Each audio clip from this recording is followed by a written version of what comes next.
Hello everyone, there is a big announcement regarding the personal developer instance or PDIs that starting from December 15, the backup and restore operations will not be available to the users. We will not be able to restore a new PDI from old one. This is the announcement which is being displayed on developer.servicenow.com website. If you visit the website, you will see the announcement is available there.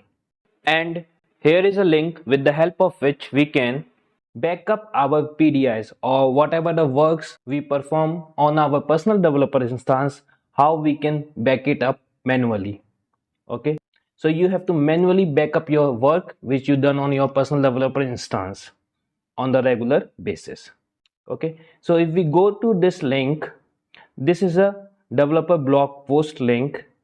It is written by developer advocate team and the member is Earl Doke. The title is How to Backup Your Personal Developer Instance. In this vlog, we are going to see the activities through which we can backup our work done on our personal developer instance. So if we scroll down, we are going to see these are the three main topics: Studio, App Engine Studio and Update Set. How we can backup our data with the help of these three things. Okay, there is a table of contents, and if you go, these are the links, click on it, it will redirect you to the content of it. Okay, so this shows how to back up your PDI with Studio, how to back up your PDI with App Engine Studio, and how to back up your PDI with update sets.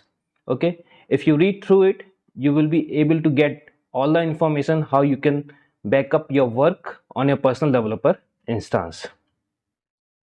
Okay, so the link for this blog is given in the description. Check out that and read through it. Okay, so this was the announcement for the personal developer instance. Please share these videos as much as possible so that it will help others also. Thank you for watching this video. Bye bye.